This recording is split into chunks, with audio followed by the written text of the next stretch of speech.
Young beauty dancing queen Sreeleela గురించి ప్రత్యేకంగా చెప్పాల్సిన అవసరం లేదు. బ్యాక్ టు బ్యాక్ సినిమాలతో టాలీవుడ్ ని షేక్ చేసిన శ్రీలీల ఇప్పుడు బాలీవుడ్ లో లక్ చెక్ చేసుకోవడానికి రెడీ అవుతుంది. అనురాగ్ బసు దర్శకత్వంలో కార్తీక్ ఆర్యన్ హీరోగా నటిస్తున్న సినిమాలో శ్రీలీల హీరోయిన్ గా నటిస్తుంది. ఇక ఏ సినిమా తీసుకున్నా హీరో హీరోయిన్ల మధ్య సంథింగ్ అంటూ పుకార్లు రావడం కామన్. శ్రీలీల విషయంలోనూ అదే జరిగిందని అనుకున్నారు. అమ్మడు కార్తీక్ ఆర్యన్తో డేటింగ్ లో ఉందనే వార్తలు గత కొద్ది రోజులుగా వైరల్ అవుతున్న సంగతి తెలిసిందే. బీటౌన్లో ఈ ఇద్దరు హాట్ టాపిక్ అవుతూనే ఉన్నారు.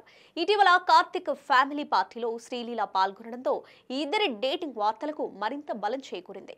ఇలాంటి సమయంలో తమ ఇంటికి ఎలాంటి అమ్మాయి కోడలిగా రావాలో తెలియజేస్తూ కార్తీక్ ఆర్యన్ తల్లి చేసిన వ్యాఖ్యలు వైరల్ అవుతున్నాయి.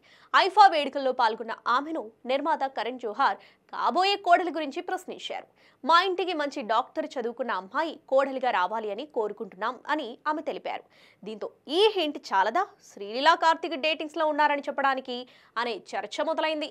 ఓవైపు హీరోయిన్ గా రాణిస్తున్న శ్రీలీల మరోవైపు ఎంబీబీఎస్ చదువుకుంటుంది. ఆ మధ్య ఎగ్జామ్స్ కోసం సినిమాలకు కాస్త బ్రేక్ కూడా ఇచ్చింది. ఇక ఇప్పుడు తమ ఇంటికి డాక్టర్ కోడలుగా రావాలని శ్రీలీలను ఉద్దేశించే కార్తీక్ ఆర్యన్ తల్లి వ్యాఖ్యలు చేశారనే కామెంట్స్ వస్తున్నాయి. మరి దీనిపై శ్రీలీల రియాక్ట్ అవుతుందేమో చూడాలి.